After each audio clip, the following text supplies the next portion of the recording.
자, 오늘은 전현주 뉴스토마토 기자와 함께 하겠습니다. 안녕하십니까? 네, 안녕하세요. 네, 주말 잘 보내셨습니까? 네, 잘 보냈습니다. 자, 다뤄야 될 뉴스들이 많습니다. 국민의힘 한동훈 비대위 막을 내린 지 이제 한 달 정도 지났는데 비대위 인선 완료가 됐습니다. 벌써부터 논란의 목소리가 들리는 것 같아요. 네, 맞습니다. 네. 어제 국민의힘 새 비상대책위원회 인선이 마무리됐는데요. 황우여 비대위원장은 충청 엄태영, 강원 유상범, 서울 전주의 의원, 또 경기 김용태 당선인을 내정했습니다. 네. 이번 인선을 두고 국민의힘 측에서는 비영남권 인사들로 발탁을 했고 또 지역별로 안배했다는 점을 강조했는데요. 다만 이 비대위를 좀 면면히 살펴보면 김용태 당선인을 제외하고는 모두 친윤 인사로 분류되고 있습니다. 이날 정책위의장에도 또 검사 출신의 정점식 의원이 내정이 됐는데 네. 이렇게 되면 앞서 결정된 추경 원내대표와 함께 이 정책 라인도 또 친윤 라인으로 구성이 된 겁니다. 한편 비대위원들은 오늘 상임 전국위원회 추진을 거쳐서 정식 임명될 예정입니다. 자, 이번 비대위 인선 당 외부도 그렇고 내부에도 반응이 지금 엇갈리는 것 같습니다. 반응들이 어떻게 나오고 있습니까? 네, 사실 이번 비대위에서 가장 중요한 과제는 바로 이제 전당대회 네. 관리인데요. 약간 관리형 비대위라고 하니까요. 네, 맞습니다. 이 현재 당원 100%인 룰을 어떻게 네. 개정할지 또 당원들과 어떻게 협상해 나갈지가 관건입니다. 하지만 이번 비대위가 친윤 인사로 이뤄졌다는 점에서 이렇게 되면 특정 인물이 좀 자연스럽게 배제되는 것 아니냐 이런 얘기도 나오고 있고 점점 더 개파 간 갈등이 심해질 거라는 우려도 떠오르고 있는데요. 실제 윤상현 의원은 통합형 인선이 아니라 혁신형의 인선이 이루어졌으면 하는 아쉬움이 남는다 이렇게 말을 했고 안철수 의원도 수도권 낙선자들의 추가 인선이 필요하다 이렇게 강조했습니다. 한편 계속해서 이렇게 친윤계 일색이다라는 비판에 대해서 추경 원내대표는 인선이 있을 때마다 친뭐다 이렇게 계속 도식적으로 구분하는 건 맞지 않다고 강조하면서 제대로 활동하실 분을 모신 네. 거다 이렇게 논란을 일축했습니다. 자, 비대위가 이제 본격 가동되면서 전당대회 언제쯤 개최가 될지 이 부분이 더 주목을 받게 되는데요.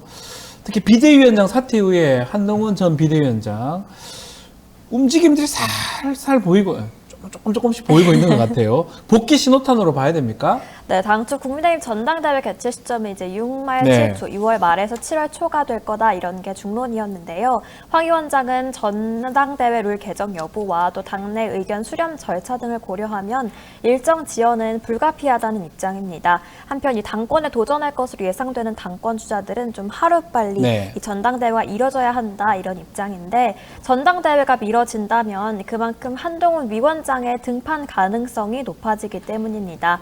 이 시간이 지날수록 총선 참패 책임론이 좀 옅어지면서 등판 명분을 이제 한 위원장에게 쥐어준다는 건데요. 네. 실제로 그동안 모습을 보이지 않던 한 위원장이 지난 11일이죠. 서울 서초구의 한 도서관에서 책 읽는 모습이 목격이 됐고 시민들의 사진과 사인 요구에 화답하는 모습을 좀 보이기도 했습니다. 네. 이 비대위원들과의 만찬 회동은 물론 당직자들과 만찬 회동을 하면서 좀 물밑 교류를 이어가고 있었던 한 위원장인데 공식적인 일정은 아니지만 이렇게 대중들 앞에서 슬슬 모습을 공개하는 걸 두고서 이제 재등판설이 좀 재점화되고 있는 분위기입니다. 자, 국민의힘 같은 경우는 이제 비대위 인선도 마무리가 됐고요. 총선 이후에 첫 당정대 협의회 가졌는데 어떤 내용이 오갔습니까? 네, 정부와 대통령실 그리고 국민의힘은 어제 삼청동 총리 공간에서 비공개 고위협의회를 열었는데요. 총선 이후에 이번이 첫 회동이었고 지난 1월 이후 약 4개월 만에 진행이 됐습니다. 네. 대통령실 이도훈 홍보수석은 회의 후에 이 민생 관련 현안을 집중적으로 논의했다 이렇게 브리핑을 통해서 밝혔는데요. 또 전반적인 의료개혁 방향과 의료계 집단 행동에 따른 비상진료대책 등도 논의했다고 말을 했습니다. 네. 다만 조금 관심이 모아졌던 최상병 특검에 대해서는 이 자리에서 의견이 오가진 않았던 걸로 전해지고 있고요. 또 인선이 마무리된 황우여 비대위는 오늘 윤석열 대통령과 상견례를 겸한 만찬 회동이 예정돼 있는데 또 이 자리에서는 어떤 얘기가 오고 갈지 좀 지켜봐야겠습니다. 자, 민주당 얘기도 좀 해보겠습니다. 자, 민주당 내에서 경쟁이 치열했던 국회의장 경선 어제 하루 동안 바쁘게 돌아갔는데 주말 동안 결국은 추미애, 우원식 양자 구도로 정리가 됐네요. 네, 맞습니다. 네. 22대 첫 국회의장 경선을 나흘 앞두고 조정식 의원이 추미애 당선인과 단일화하면서 후보직에 물러났는데요. 조 의원은 개혁국회를 위해서 제가 마중물이 되고자 사퇴한다 이렇게 밝혔습니다. 앞서 같은 날 정성호 의원 또 후보직에서 사퇴를 했는데 이렇게 되면서 치열한 사파전이 예상됐던 국회의장 선거는 오건식 의원과 추미애 당선인 이렇게 2파전으로 치러지게 됐습니다. 이 민주당 핵심 관계자는 국회의장은 최다선, 최연장자가 맞는 순리를 따르면 좋겠다 이렇게 의견을 전했는데 오현식 의원은 선수는 관례일 뿐 선권에는 국회를 만들 적임자가 누구냐가 중요하다면서 국회의장 선거 완주 의지를 좀 밝혔습니다. 사실 시작할 때는 치열한 사파전이 될 것이다 이렇게 예고가 됐었는데 정말 주말 하루 만에 두 명의 후보가 사퇴를 함으로써 좀 정리가 되는 분위기인데 교통 정리가 좀 된 거 아니냐 이런 말도 있는 것 같아요. 네, 맞습니다. 이 테이블을 좀 예. 보면요. 우선 정성호 의원이 사퇴 의사를 밝혔고 오후에 추미애 당선인이 조정식 의원을 만나서 단일화를 논의한 후에 조 의원이 사퇴하면서 추 당선인에 대한 지지를 호소했는데요. 중앙일보 보도에 따르면 이번 교통정리는 박찬대 민주당 원내대표가 주도했다 이렇게 아하. 보이고 있습니다. 이 박 원내대표는 국회의장 선거 후보 등록을 앞두고 조정식 정성호 의원에게 직접 불출마를 요청한 것으로 전해지고 있는데요. 네. 이 당 원내 지도부가 직접 교통 정리에 나섰다는 점에서 좀 이례적이다 이런 평가가 나오고 있습니다. 네.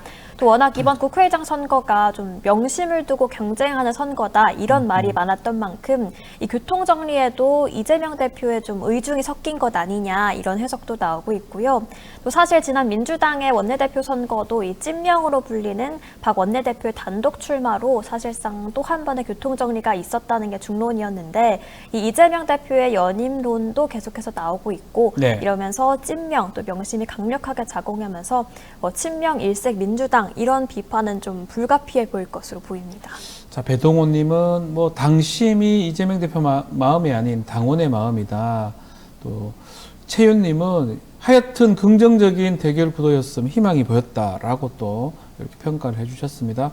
어쨌든 두 명으로 이제 정리가 됐고 또 원내 지도부도 결성이 됐고 민주당 내에서는 또다시 이재명 대표의 연임론이 고개를 들고 있는 그런 분위기네요. 네, 사실 계속해서 예. 이재명 대표의 연임론은 나왔던 이야기인데요. 지난 주말 민주당 의원들의 SNS에 좀 공개적으로 연임론을 주장하면서 일종의 좀 찬성 릴레이가 좀 펼쳐지는 모습이었습니다. 정청래 최고위원은 이재명 당대표 연임이 정권 교체의 지름길이라면서 본인이 직접 이 대표를 설득하고 또 권유하는데 총대를 네. 매겠다 이렇게 강력한 의지를 내비쳤고요. 또 장경태 최고위원도 개혁 국회를 위해서 연임을 결단해달라 이렇게 말을 했습니다. 이 외에도 정성호 의원, 김민석 의원 등이 연임에 찬성하는 뜻을 좀 내비쳤는데요. 네. 이 대표 연임론이 힘을 받는 것은 이 당 내에서 이 대표에 대항할 만한 인물이 없다 이런 점도 좀 작용을 하고 있는 것으로 보이고 또 차기 대선 도전 등과 맞물려서 연임을 고려하지 않는다던 이 대표였는데 이렇게 되면 사실상 좀 이 대표의 결정만 남았다 이렇게 볼 수 그렇죠. 있겠습니다. 아마 이런 경우 연임을 했던 경우가 거의 없었다고 봐야 될 것 같은데 어쨌든 간에 지금 분위기가 계속 연임론 쪽으로 가다 보니까 이재명 대표도 이제 고민을 하고 있는 게 아닌가 생각이 듭니다. 자, 뭐 또 여러분들 글 좀 주고 있습니다. 지지님은 정성호 국회의장 아깝다 말씀 주시고 있고요. 최윤님 정성호 의원 하반기에 도전을 해달라라고 하고 있고요. 또 추미애 당선자 얘기를 많이 합니다. CDAB님, 윤석열 대통령 잡을 사람은 추미애 밖에 없다. 이렇게 얘기들을 하고 있습니다. 예, 국회의장 임기가 몇 년이냐 물으면 2년입니다. 그래서 4년 국회의원 임기 동안에 전반기 2년 하고요. 또 후반기 2년을 이렇게 뽑기도 합니다. 네, 알겠습니다. 이 정도로 살펴보고요. 의료계 얘기도 좀 해보겠습니다. 정부의 의대 증원 결정 후에 석 달 넘게 의료계 집단 행동이 이어지고 있는 상황인데요. 자, 의대 증원 문제. 이번 주 법원의 결정 이게 크게 관건이 된다면서요? 네, 맞습니다. 네. 의료계가 의대 증원 및 이 배분 결정의 효력을 멈춰달라면서 정부를 상대로는 집행정지 신청의 항고심 결과가 이번 주에 나오는데요. 네. 정부가 이 집행정지 신청을 기각하면 법원이 이 집행정지 신청을 기각하면 27년 만에 의대 증원 초읽기에 들어가게 되지만 이 가처분 신청을 인용한다면 내년도 의대 증원은 없었던 일이 되게 됩니다. 네. 좀 재판 과정을 살펴보면 서울행정법원의 1심에서는 의대생과 교수 또 전공의들이 신청인 자격이 없다면서 이 신청이 각하됐었는데요. 이후 서울고법 재판부는 구체적으로 2025학년도 의대 정원이 법령상 어떤 절차를 거쳐서 또 언제 최종 확정되는지, 증원 규모 2,000명은 어떻게 도출했는지 등 이 근거 자료를 계속해서 요청을 해왔습니다. 이 과정에서 이 정부와 의료계가 회의체의 회의록 여부에 대해서도 좀 논란이 있었던 건데요. 그렇죠. 이 재판부는 이 인용 여부가 결정되기 전까지는 의대 증원과 관련된 모든 절차를 진행하지 말 것을 요청을 했습니다. 이 의료계는 이 부분을 근거로 좀 신청이 안 될 가능성을 좀 기대를 걸고 있는 모양새입니다. 그래서 각하라는 거는 요건이 안 된다라는 거고요. 결국 인용이냐 기각인데요. 뭐 가처분이 사실은 본소송에 가깝습니다. 만약 인용이 된다 그러면 아무래도 증언하기 어렵고요. 본소송에서도 승리 가능성이 높기 때문에 결과가 매우 중요하고, 만약 인용이 된다 그러면 의료계 자체가 이제 인용을 좀 기대를 하고 있는 게 아닌가 또 그렇게 예상이 됩니다. 자, 그렇다면 재판부 기각, 인용 시나리오 한번 다시 설명해 주실까요? 네, 재판부가 의료계의 손을 들어줘서 이제 집행정지 신청을 인용하게 된다면 정부가 내년도 입시 의대 정원을 증원하는 것은 사실상 힘들어지는데요. 각 대학은 이달 말까지 대입 수십 모집 요강에 의대 모집 인원을 반영해서 증원을 최종 확정해야 되는데, 재항고를 통해서 이제 결정을 뒤집기에는 물리적으로 시간이 좀 어렵다는 겁니다. 네. 만약 올해 증원이 좌절되더라도 의료계가 주장하는 건 전면 백지화이기 때문에 이걸로 인해서 의료공백 사태가 좀 해결될까, 이런 건 또 다른 미지수로 남아있는 상황이고요. 만약 이번에 기각이 된다면 내년도 의대 증원이 확정 수순을 밟게 되는데, 일부 대학들이 좀 그 법원 결정 이후로 학칙 개정을 밀어놨던 상태였는데, 이번에 좀 결정이 나면 미뤘던 계약들이 개정을 좀 진행할 것으로 보이고 있습니다. 이 장기간 이어지고 있는 의정 갈등이 이번 주 결과에 따라서 또 어떤 결말을 맞게 될지 주목해 봐야겠습니다. 네, 재판 결과가 매우 중요할 것 같습니다.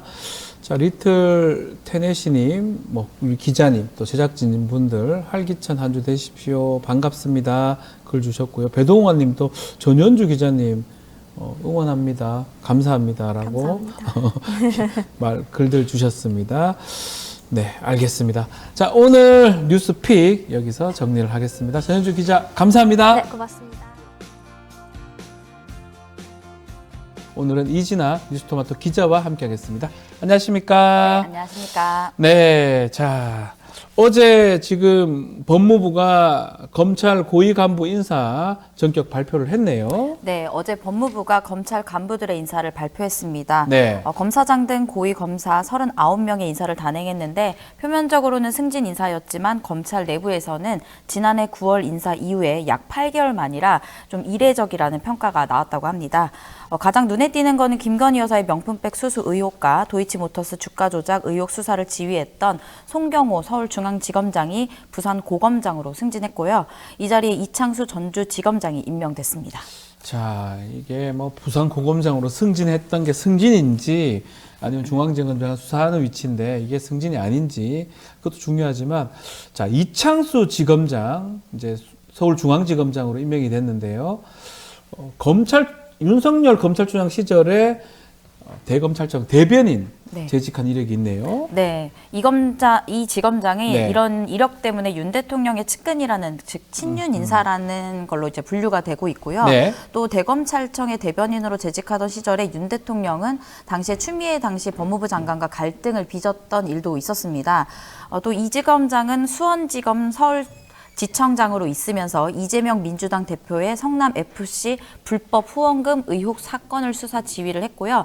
지난해에는 전주지검장으로 부임한 뒤에는 문재인 전 대통령의 사위였던 서모 씨의 특혜 취업 의혹 수사를 이끌기도 했습니다. 자, 전주지검장이 서울중앙지검장으로 왔다. 그런 경우가 불가능한 건 아니지만 조금 이례적이지 않을까 생각이 들기도 하고요. 또 윤석열 대통령 검찰총장 입인 대변인이라는 거 네. 주목해야 될 부분 같습니다.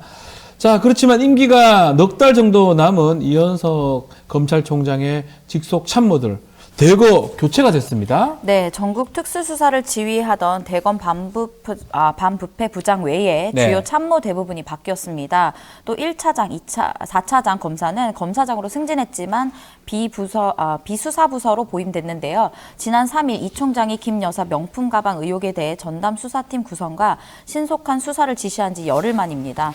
또 이재명 민주당 대표가 연루된 쌍방울 대북 송금 의혹을 수사하던 수원지검장에는 공안통인 김유철 서울 남부지검장이 임명됐습니다. 예. 네, 결국 김 여사 수사 지휘 라인이 전체적으로 교체된 셈인데 향후 수사에 영향이 불가피하다라는 해석도 나오고 있습니다.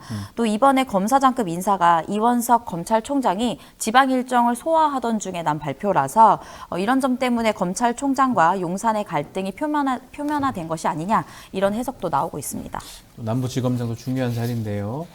자, 어제 야당에서도 비판의 목소리가 나왔습니다. 네, 법무부의 인사가 있자 어제 야권에서는 비판의 목소리가 나왔습니다. 네. 민주당 이해식 수석 대변인은 서면 브리핑을 통해서 김 여사에 대한 수사가 본격화할 때 대통령의 신복을 중앙지검장에 앉힌 것은 기어코 김 여사를 성역으로 만들라는 시그널이다. 네. 이 지검장은 문재인 전 대통령 전 사위에 대한 인권유린, 강압수사, 불법수사에 대한 책임을 져야 할 대표적인 정치검사다라고 이야기를 했고요. 네. 또 감찰을 받아야 할 그러니까 감찰을 받아야 할 검사가 영전한 것이라고 주장을 했습니다. 그러면서 김건희 여사 수사를 방탄하기 위한 인사라고 일가를 했고요. 또 조국혁신당도 좀 비판의 목소리를 냈는데 배수진 대변인이 논평을 내고 이 지검장이 김 여사의 명품백 수사, 도이치모터스 주가 조작 수사를 제대로 할지 의문이다. 그리고 이 사건에 관련해서 김 여사 소환 방침 자체가 휴지 조각이 되고 명품백 신속 수사도 슬그머니 사라질지도 모른다라고 우려를 했습니다. 예. 그러면서 이번 인사를 보니까 해답은 김 여사 종합특검뿐이다 라면서 이제 비판을 했고요. 오늘 아침에 조선일보와 동아일보도 왜 하필 지금 김 여사 수사 지휘 라인이 전격 교체됐냐, 꼭 지금이었어야 했냐 이런 이야기도 좀 나왔습니다. 시기가 조금 문제가 될 수 있다라는 거죠. 자, 어제 검찰 고위직 또 아마 인사가 있으니까 줄사표도 이어졌습니다. 네, 어제 줄사표가 좀 이어졌는데요. 네. 최경구 부산 고검장을 비롯해 노정현 대구 고검장, 한성리 울산지검장, 이주영 서울고검장, 그리고 박종근 광주지검장, 홍승욱 광주고검장, 배용원 청주지검장 등 25기에서 28기 사이에 검찰 고위직 줄사표가 이어졌습니다. 예. 이들 중에 이제 노 고검장은 이프로스라는 이제 검찰 내부망이죠. 여기에 네. 검찰의 결정이 항시 바르게 행사될 수 있도록 신중하고 냉정하게 생각하고 노력하고 또 노력해야 한다. 그러면서 검찰이 국민들의 신뢰와 성원을 가득 받을 날을 좀 오기를 기대한다. 이런 말도 남기기도 했다고 합니다. 네. 또 이로 인해서 이 총장도 사표를 고심한다라는 예측도 나오고 있는데요. 이 총장의 임기는 오는 9월에 만료되지만 김건희 여사 수사 지시 책임으로 조기에 사의 표명 가능성이 또 거론되고 있다고 합니다. 네. 일단 뭐 검찰 같은 경우는 뭐 기수가 딱 역전이 되면 많이 나가는 경우가 많기 때문에 이번에 인사하고 연관성이 있는 게 아닌가 생각이 들고요.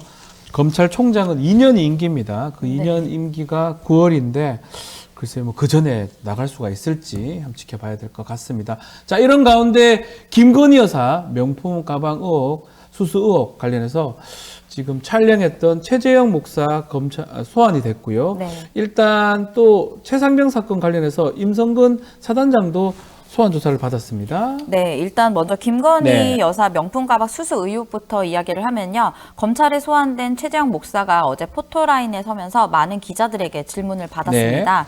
이 자리에서 최 목사는 사건의 본질은 김 여사가 디올백과 샤넬 화장품을 수수했는지가 아니라 대통령의 권력을 자신에게 집중하고 사유화한 것 이렇게 말을 했고요. 그러면서 국정농단을 하면서 이권에 개입하고 인사청탁하는 것이 제게 목격돼서 이것을 이제 영상을 촬영한 것이다 이렇게 주장을 했습니다. 네. 그러면서 아무것도 받지 않으면 아무 일도 일어나지 않는다면서 과거에 윤석열 이게 대통령이 안철수 네. 의원한테 했던 말하고 비슷하네요. 네, 그것을 오마주한 것이 예. 아니냐 또 이런 얘기가 또 나왔고요.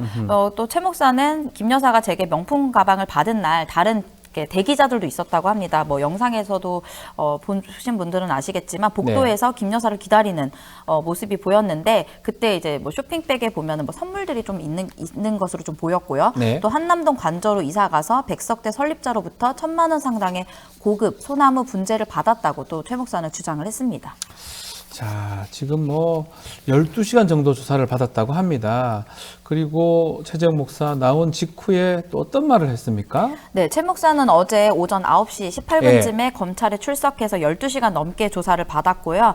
어제 오후 9시 42분쯤에 귀가를 하게 됐는데 검찰 조사 후에 최 목사는 직무 관련성에 대한 질문이 있었느냐라는 취재진의 질문에 당연히 있었다. 제가 알고 있는 것에 대해 소회를 충분히 밝히고 사실관계를 확인해 줬으니 판단하는 것은 검찰의 몫이다. 이렇게 답을 했습니다. 네. 그러면서 김건희 여사에게 선물을 전달할 당시에 금융위원 관련 청탁을 받은 것으로 보이는 장면이 목격됐고 그것을 주장했던 내용도 검찰에 그대로 전달해서 말을 했다라고 했습니다. 다만 어제 최 목사는 네. 이날 조사에서 김 여사와 나눈 카카오톡 메시지 내역과 촬영 원본 등을 검찰이 이제 사전에 요구했지만 이 증거물은 제출하지 않았다고 합니다.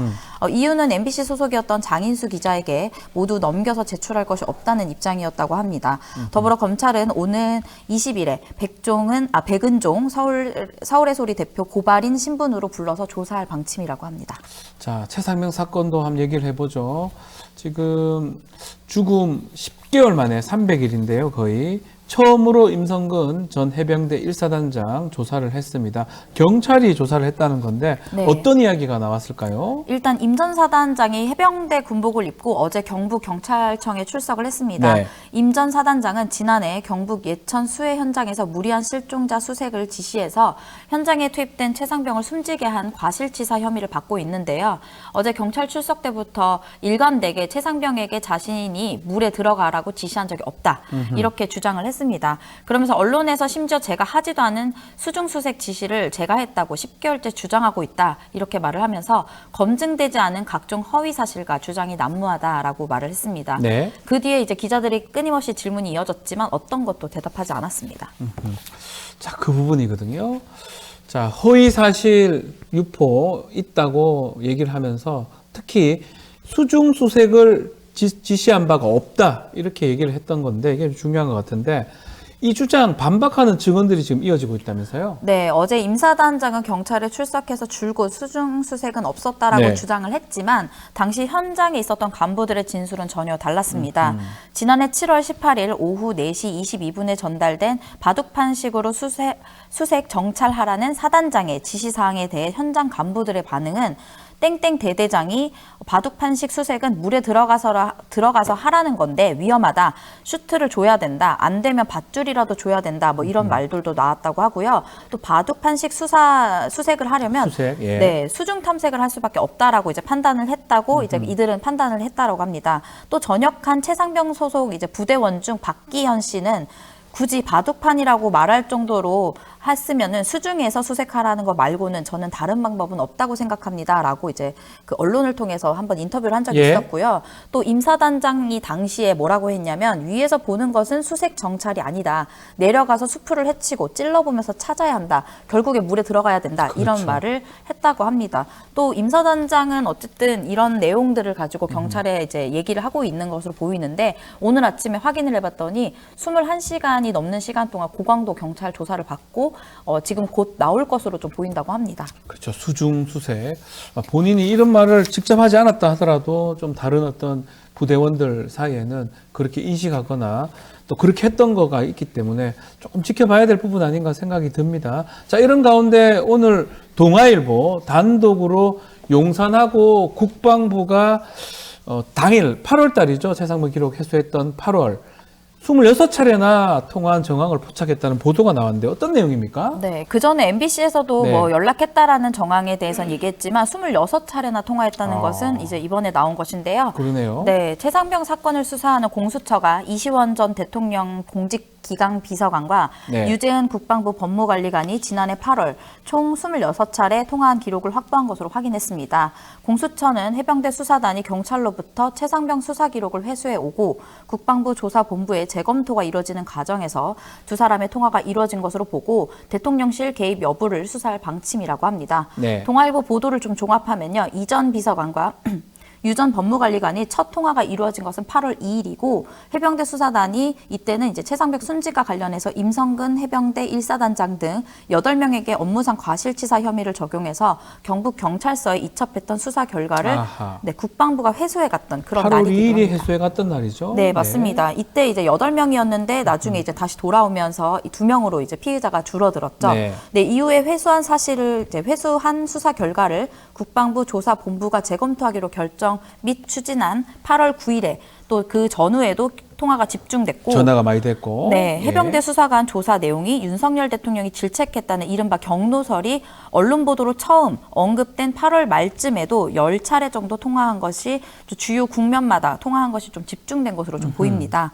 또 이전에 보도에 나온 것처럼 두 사람은 원래 8월 전까지만 해도 한 차례도 전화를 주고받지 않았는데 본인들이 얘기했습니다. 네, 예. 맞습니다. 그래서 8월 달에 이렇게 집중된 것은 이건 대통령의 실에 그런 개입이 아니냐 이런 것으로 좀 더 좁혀지고 있는 내용인 것 같습니다. 업무상 아마 그때만 계속 전화를 하게 되는 게 말이 될지 아마 지켜봐야 될 부분 같습니다.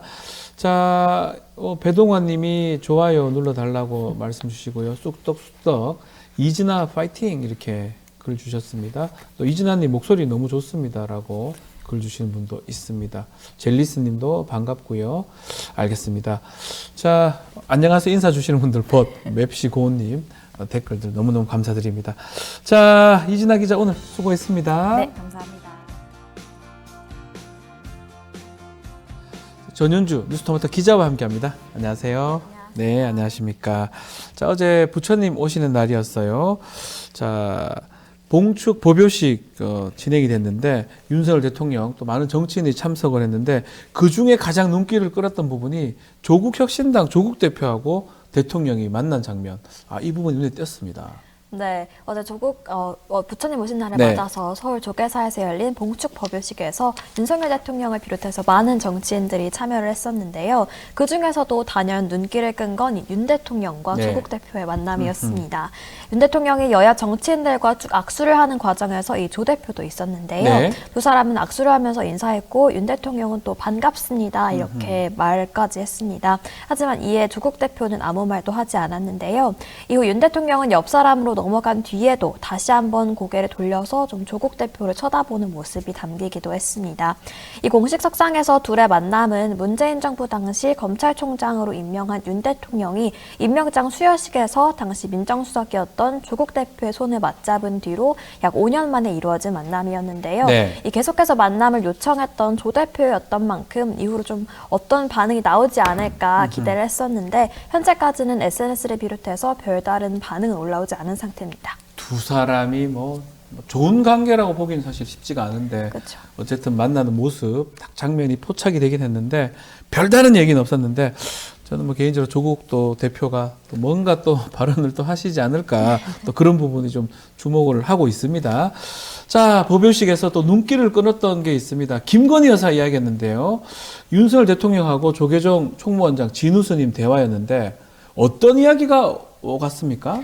네, 봉축 법요식에 앞서서 윤 대통령과 진우 스님이 만났는데요. 좀 가벼운 덕담이 오가다가 스님이 먼저 아하. 김건희 여사 이야기를 꺼냈습니다. 꺼냈다고요? 네, 저희 뉴스인사이다 프라임에서 매주 목요일마다 진행하는 이 종횡무진에서도 이 고려사리 반환에 대한 김 여사의 활동에 대해서 그래서 이것 때문에 저는 나올 수도 있다 이렇게 그때 얘기를 많이 했었거든요. 네, 저희가. 맞습니다. 저희도 예. 계속해서 이렇게 전해드렸는데요. 이 김 여사의 그 활동에 대해서 좀 칭찬하는 그런 아하. 말들이 오갔습니다. 작년 4월 미국 국빈 방문 당시에 보스턴 미술관을 찾은 김건희 여사가 이 반환 논의 재개를 요청하는 등 큰 역할을 했다 이렇게 말을 했는데요. 네. 이에 윤 대통령은 한미 관계가 돈독하기에 가능한 일이었다라면서 불교계에 기여하게 돼 영광으로 생각한다 이렇게 화답하는 모습을 보였습니다. 그래요. 참 지금 김건희 여사 일단 덕담으로 언급이 됐고 언론에서도 이제 특검 때문에 이름이 계속 언급이 되고 있습니다. 그렇지만 몇 개월째 지금 모습을 드러내지 않고 있는데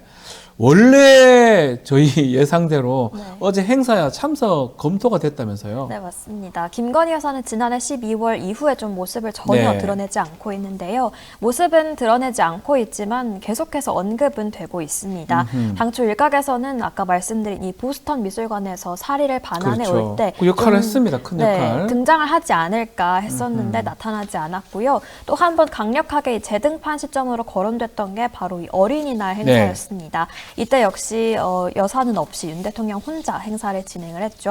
또 채널A 단독 보도에 따르면 당초 어제 진행된 봉축식 행사에도 김 여사가 참여를 하려고 했다가 막판에 철회했다 이렇게 네. 보도가 됐습니다.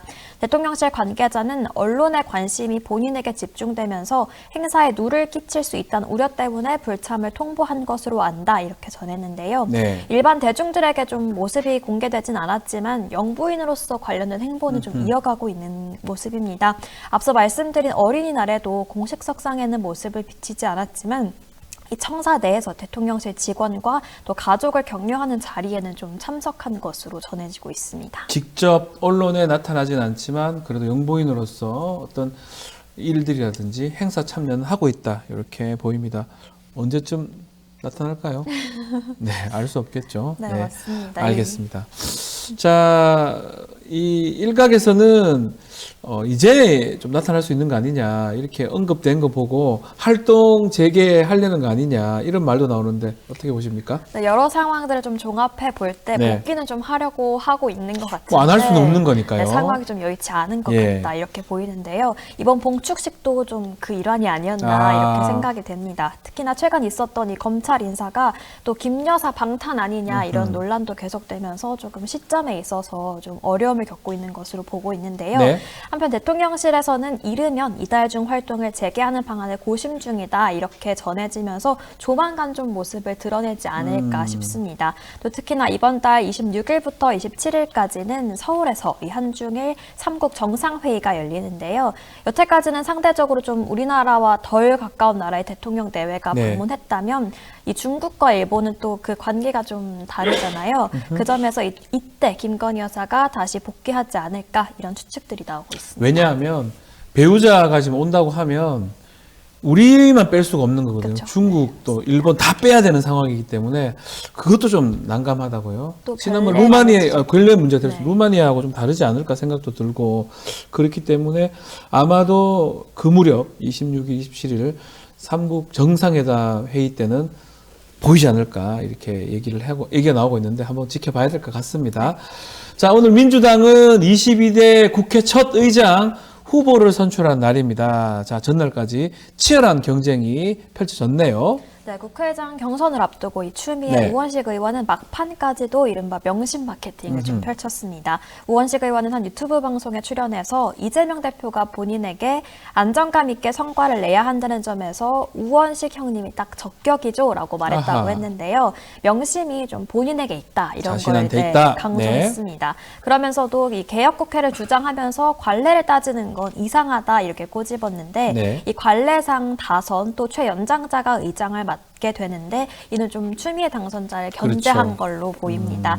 또 이에 맞서서 추 당선인도 이 대표와의 소통을 계속해왔다 이런 점을 강조한 건 마찬가지였는데요. 추 당선인은 최다선 의원을 의장으로 선출해온 관례대로 또 순리대로 가겠다면서 당신이 곧 명심이다 이렇게 강조하는 모습을 보였습니다. 자, 언제부터 명심 얘기가 많이 나오고 있습니다. 네. 이재명 대표의 마음 명심이라고 지금 하고 있는 것 같은데 그렇지만 일각에서는 좀 우려 섞인 목소리 계속 있는 것 같아요. 명심 계속 얘기하는 게 맞냐 이런 얘기 있어요. 네, 당초 4파전이 예고됐던 네. 이 국회의장 후보도 이제 2파전으로 압축될 때부터 명심이다, 교통정리다 이런 말이 계속 나왔는데요. 네. 또 원내대표 역시도 박찬대 원내대표 단독 출마로 좀 진행이 되면서 현재 민주당 내에서는 계속해서 이 명심이 아주 뜨거운 키워드로 작용을 하고 있습니다. 네. 일각에서는 좀 이재명 체제로 단일 대우해야 한다 이런 말도 나오고 있지만 역시 우려의 목소리도 함께 나오고 나오고 있는데요. 특히 어제 우상호 의원은 국회의장 선거를 대표가 정리한다? 이건 상당히 잘못됐다. 이렇게 비판하기도 했습니다. 네. 또 추 당선인이 명심이고 당심이다, 또 민심이다 이렇게 얘기한 걸 두고도 당내 민주주의가 사라졌다 이런 우려도 나오고 있는데요. 국민의힘은 원내대표 교통정리, 국회의장 교통정리, 당대표 연임과 함께 해병대원 특검법이 향하고 있는 것은 이재명 대표 방탄이다 이렇게 비판하기도 했고 또 동아일보 사설에서도 노골화하는 이재명의 일극정치라면서 비판하기도 했습니다. 다만 뭐 지금 국민이나 또 당의 여론 자체가 그 중요하다고 보고 있기 때문에 또 그 당이나 국민 입장에서는 또 이재명 대표가 또 정부를 견제할 수 있다 이렇게 되기 때문에 그런 것들을 좀 포인트에 맞추는 차원에서 명심에 좀 얘기를 하는 것 같거든요. 글쎄요, 뭐 오늘 누가 이제 당선이 될지 또 누가 정말 명심을 받은 건지 한번 지켜보기로 하고요. 국민의힘 이야기도 좀 나눠보겠습니다. 당내 3040 세대 모임 첫 목회입니다. 여기서 반성의 목소리가 나왔어요. 어떤 네. 얘기가 나왔습니까? 국민의힘 3040 세대 소장파문 네. 첫목회는 이 보수 재건을 주제로 밤샘 토론을 벌였는데요. 이 토론을 마친 후에 입장문을 통해서 공정과 상식을 복원하는 게 살 길이다 이런 네. 결론을 내놨습니다. 이 공정과 상식, 그 대선 당시에 윤석열 후보가 네, 후보가 하던 말이네요. 굉장히 기치로 내세웠던 예. 말인데요. 그 부분을 내세워서 집권에 성공을 했지만 집권 후 2년간 이 공정과 상식의 의미가 좀 퇴색하면서 총선 참패로까지 이어졌다 이런 네. 분석을 내린 겁니다. 또 총선 참패 원인을 5가지로 진단을 했는데요. 이태원 참사에서 비친 공감 부재의 정치, 또 연판장 사태로 비친 분열의 정치, 강서 보궐선거로 비친 아집의 정치, 또 입틀막으로 비친 불통의 정치, 그리고 마지막으로 호주대사 임명으로 비친 회피의 정치가 이 총선 참패 원인이었다 이렇게 진단을 했습니다. 예. 이 총선 참패 분석에 대해서는 꽤나 적극적이고 객관적인 되게 세게 분석을 하고 있었네요. 분석을 내놨는데요. 다만 이 야당과 계속해서 대치를 이어오고 있는 김건희 여사 특검법이나 또 네. 최상병 특검법에 대해서는 좀 말을 아끼면서 다소 유보적인 태도를 보인 점에서는 좀 아쉬움이 남았다 이런 평가가 나오고 있습니다. 자, 어제 또 인상적이었던 게 개혁신당의 이준석 대표 모습인데요. 강주에 내려갔습니다. 7시간 30분 동안 참배를 했다는 소식이 있어요. 네, 이준석 대표는 개혁신당 당선인들과 함께 경남 김해에서 재배된 국화 천송이를 들고 5.18 묘지를 참배했는데요. 전체 995개의 묘기의 비석을 일일이 닦고 또 헌화를 한 뒤에 절을 올렸습니다. 네. 이 대표는 과거 국민의힘 대표일 때부터 좀 광주를 향한 구애의 모습을 이어왔는데 어제 이 대표는 보수진영 정치인들이 5.18 기념식에 참석하는 것은 진일보한 모습이지만 그것을 넘어서기 위한 또 다른 도약이 필요하다면서 21대 국회에서 5.18 정신을 헌법 전문에 수록하는 방안을 논의하겠다 이렇게 밝히기도 했습니다. 네. 자, 우리 댓글에서 뭐 저희 방송 국민의힘 시각에서 논평을 하는구나 임창훈님께서 말씀 주셨는데 뭐 절대 그렇지 않고요. 뭐 얘기를 전달해 주는 과정에서 아마 그런 게 있었는 게 아닌가 생각이 듭니다. 또 78% 당원이 추미애 지지하는데 뭔 소리냐? 당의 주인 당원이다. 대표님은 당원 의견을 존중할 뿐이다. 라고 또 신사 컴리님께서 또 말씀도 주시고 있습니다. 자, 뭐 하여튼 좀 지켜봐야 될 것 같습니다. 누가 될지. 네. 자, 좀 짧게 의료계 소식도 좀 짚어봐야 될 것 같아요. 의대 증원 멈춰 달라면서 의료계가 법원에 가처분 신청을 가처분 결과 오늘 날 수도 있는데 어떤 결정이 나올 수 있습니까? 네, 법원이 내릴 수 있는 결정은 네. 3가지로 좀 압축해 볼 수 있는데요. 의료계가는 가처분 신청이 인용될 경우 증원 효력은 정지되고 올해 의대 정원 증원은 불가능해집니다. 하지만 또 1심 때처럼 소송 요건이 되지 않는다 이러면서 각하하거나 의료계 신청을 기각시킬 수도 있는데요. 기각된다면 정부는 기존대로 의대 정원 증원 절차를 이어갈 수 있게 됩니다. 네. 워낙 의료계와 정부 모두가 이렇게 강대강 대치가 계속해서 이어졌던 만큼 양측 모두 패할 경우 재항고를 하려고 할 텐데요. 이달 말에 올해 입시 요강을 결정해야 하는 만큼 물리적 시간은 좀 부족한 상태입니다. 따라서 당장 올해 의대 정원은 이번에 나오는 이 법원의 네. 결정에 따라서 좀 판가름이 될 전망이고요. 또 다만 어떤 결과든지 양측의 반발이 굉장히 강할 것으로 예상되는 만큼 의정 갈등이 좀 일단락되기는 좀 쉽지 않아 그렇습니다. 보입니다. 이게 기각이 되든 각하가 되긴 저는 쉽지 않다고 보고 일단 기각이 되든 인용이 되든 어쨌든 반대편에서는 대법원 재항고 같은 걸 할 것 같거든요. 그렇게 된다 그러면 법률 분쟁도 계속 될 것 같고 확정은 계속 미뤄질 것 같습니다. 그만큼 상황이 쉽지 않은 것 같지 않은 느낌이 들기도 하고요. 댓글 좀 더 소개해드리면 전현주 기자 똑부러지게 잘하신다 이런 말씀도 주시고 있습니다. 자, 오늘 말씀 여기까지 듣겠습니다. 전현주 기자와 함께했습니다. 감사합니다. 고맙습니다.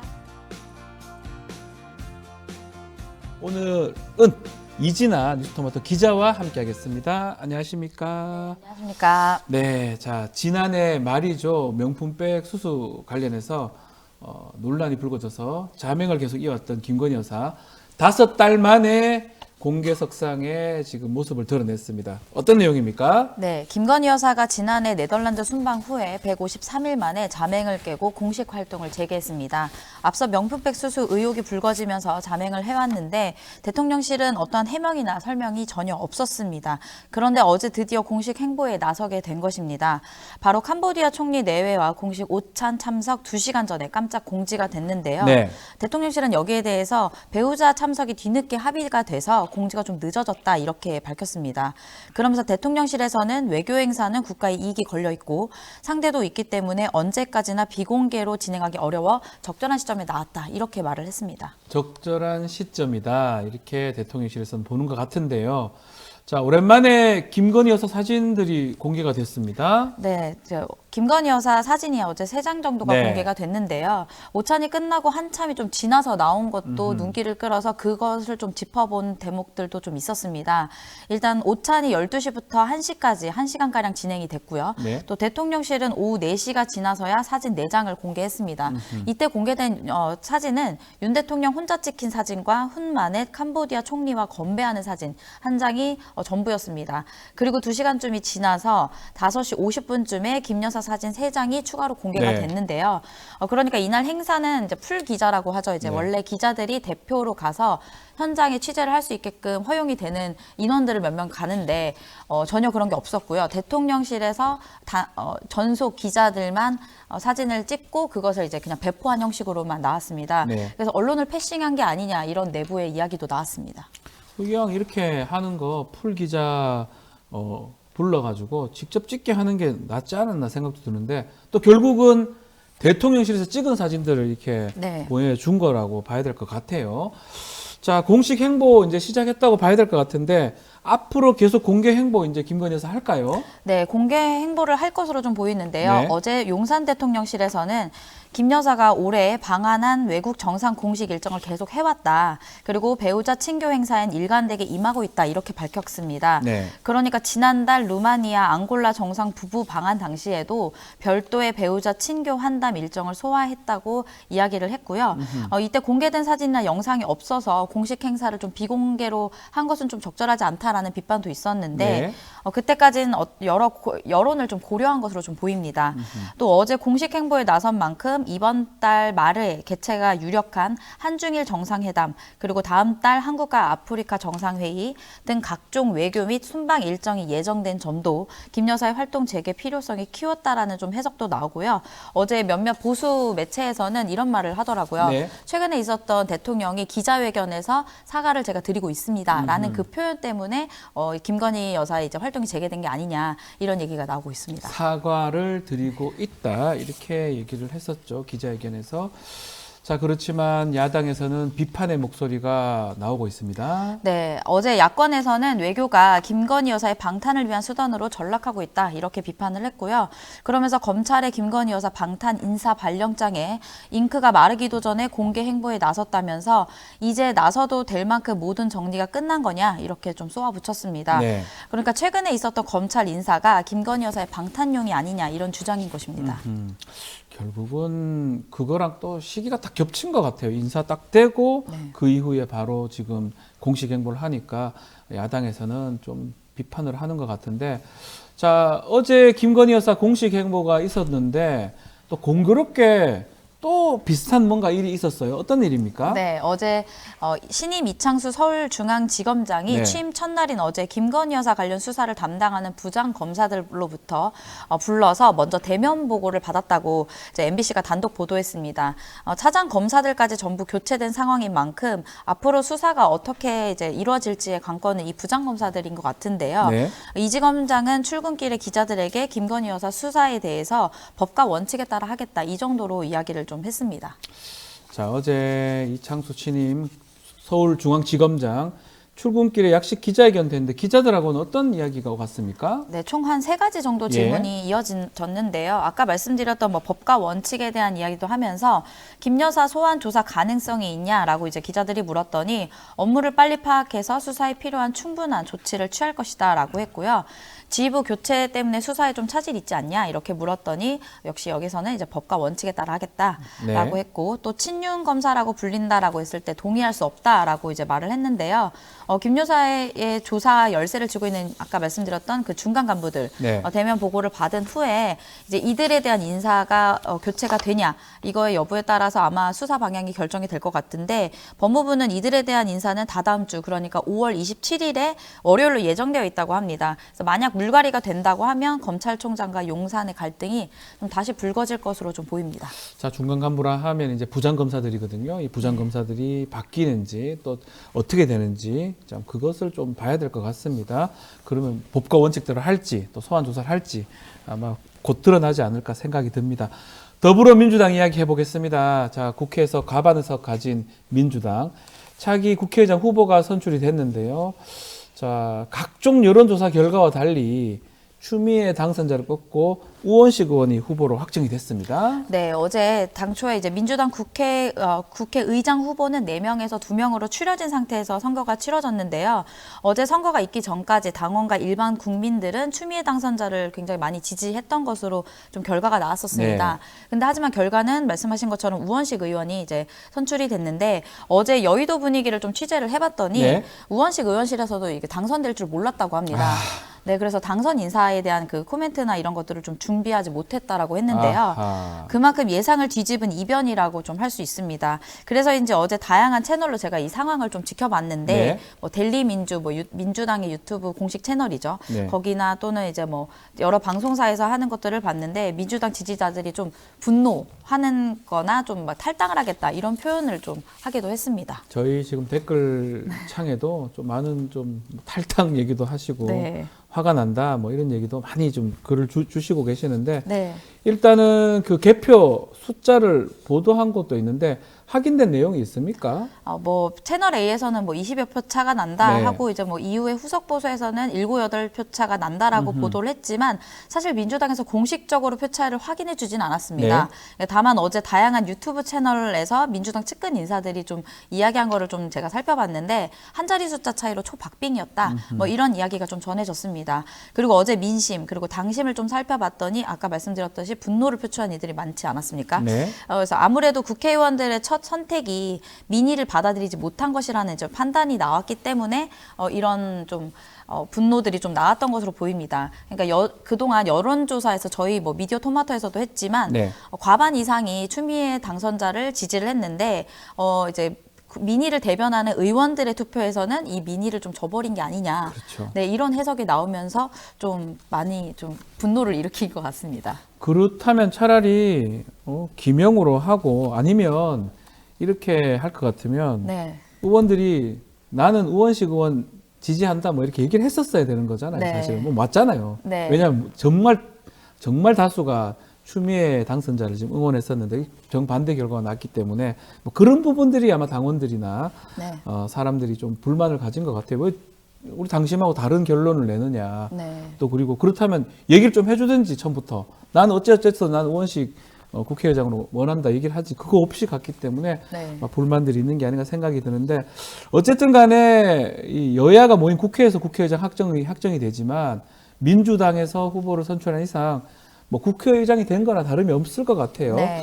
자, 다만 또 어제 당원들 또 민심의 분노를 의식한 듯한 우원식 의원의 발언도 있었어요. 소개 좀 해주시죠. 네, 의식하는 것보다 사실 진심이길 네. 말하는 것이 당원들의 마음일 텐데요. 어제 우 의원은 당선자 총회 후에 기자들과 만나서 친명이 어디로 쏠렸다는 것은 언론의 과도한 추측이다. 저도 대선 때 선거대책위원장을 했고 이 대표의 미래 비전이라고 할 수 있는 기본사회 부의장도 하고 있다. 이 대표가 누굴 향해 마음을 줬다는 것은 전혀 아니다라고 강조를 했습니다. 네. 그러면서 여야 합의가 중요하지만 국민에게 도움이 되는 법인데 정말 진전이 안 되고 정략적으로 문제가 잘 안 된다면 국민의 동의를 얻어서 직권 상정을 할 것이다. 또 여야가 동의해서 만든 국회법 절차에 따라 그렇게 할 수 있다. 이렇게 이야기를 했습니다. 네. 배동호님. 우원식이 모자라다는 게 아니라 당심을 배반한 민주당 당선자들이 원망스럽기 때문이다. 라고 글을 주셨고요. 많은 분들이 그 말씀이 맞다라고 또 글도 주셨네요. 네. 자, 이재명 대표의 당부의 말이 있었나요? 네, 어제 두 사람은 이제 만났었는데 네. 당선 직후에 이제 우 의원이 당선 소감과 함께 이재명 대표의 당부의 말도 있었습니다. 이제 관련 내용은 영상으로 보고 오겠습니다. 저는 21대 전반기 국회 2년 민주당의 국회가 국민의 삶을 책임지는 성과를 내는 것에 집중하고 늘 그래왔듯이 이재명 대표님과 긴밀히 소통하면서 일을 해 나갈 것입니다. 저는 민심을 받드는 국회의장이 되어서 개혁국회, 민생국회를 반드시 실천하겠습니다. 후보 당선자께서는 아마 당내에서 가장 개혁적인, 가장 진보적인 정책을 추진해왔던 가장 현장에 가까운 정치인이 있었다고 생각됩니다. 또 생각도 저와 일치한 부분들이 워낙 많아서 제가 가장 중점을 두고 있는 기본사회위원회 수석 부위원장을 맡으셔가지고 전국적으로 조직하고 또 그 정책을 확산하는 데도 크게 역할을 실제로 해왔던 분이십니다. 네, 네. 어제 여당에서는 일단은 이제 이재명 대표가 이런 말을 했죠. 생각도 저와 많이 일치하는 부분이 워낙 많다. 그러니까 좀 많이 좀 그 분노에 대한 것들을 좀 누그러뜨렸으면 하는 그런 바람이 그런 좀 아마 말씀이겠죠. 있었던 예. 것으로 보입니다. 그리고 일단은 뭐 여당에서는 국회의장에게 여야 합치를 이끌 책임이 있다라면서 이 대표가 좀 이제 민의를 받아줬으면 좋겠다. 기계적인 네. 중립을 택하지 말라라는 말을 했던 것을 좀 문제 삼기도 했습니다. 그리고 이제 이것은 이제 그동안 김진표 국회의장이 기계적 중립을 찾게 되면서 국회 일정이 좀 지연되거나 네. 좀 뭐 법안이 통과가 좀 늦어지는 그런 것들 때문에 민의를 반영해달라고 강조한 것으로 좀 보입니다. 알겠습니다. 자, 끝으로 의대 이야기도 좀 해보겠습니다. 어제 사법부가 의과대학 정원 2,000명 확대 정당성을 인정을 했네요. 네, 어제 법원이 정부의 의과대학 증원 추진을 멈춰달라는 의료계의 신청을 받아들이지 않았습니다. 결국 정부의 손을 들어준 것인데요. 대입 수시 모집 요강이 이달 안으로 확정하는 좀 일정을 고려하면 27년 만에 증원이 사실상 확정된 것입니다. 다만 의료계는 대법원 재항고를 예고하는 등 여전히 강경한 입장이고 또 의료 공백이 이어질 것으로 좀 보입니다. 자, 정부 남은 절차에 속도를 낼 것 같습니다. 네, 어제 한덕수 국무총리는 대국민 담화문을 내고 아직 본안 소송이 남아있지만 오늘 결정으로 정부가 추진해온 의대 증원과 의료개혁의 큰 고비를 넘어섰다. 더 이상 혼란이 없도록 대학 입시 관련 절차를 신속히 마무리하겠다라고 했습니다. 네. 하지만 이제 전공의들이나 이런 그 의사협회에서는 그것을 받아들일 수 없다라고 표현을 했고요. 일단 전공의들 같은 경우에는 기각이 되어도 돌아오지 않겠다 이런 뜻을 밝혔는데요. 어제 전공의들이 주로 쓰는 온라인 커뮤니티인 메스 스태프와 전공단체 SNS 등을 좀 보니까요. 뭐 차라리 잘 됐다 이런 회의적인 반응이고요. 또 전문가들은 증원이 필요한 것은 사실이지만 단순히 숫자가 좀 중요한 것이 아니다. 그러니까 사실 의료 증원의 문제는 지방의 의사들이 좀 부족하고 또 일부 특정 과에 몰려 있다라는 게 좀 문제지 않습니까? 네. 이런 것들을 조금 개선해야 되는데 이런 것에 좀 논의는 없었다는 것에 아쉬움을 표하고 있었습니다. 알겠습니다. 자, 댓글에 우원식 믿어봅시다. 그 후에 비판에 늦지 않아요. 뭐 여러 가지 얘기가 나오고 있습니다. 민주당 아직도 멀었다. 뭐 나무꿈님 얘기도 좀 하고 계시고요. 좀 지켜보기로 하겠습니다. 자, 오늘 이진아 기자님 수고했습니다. 감사합니다. 네, 감사합니다.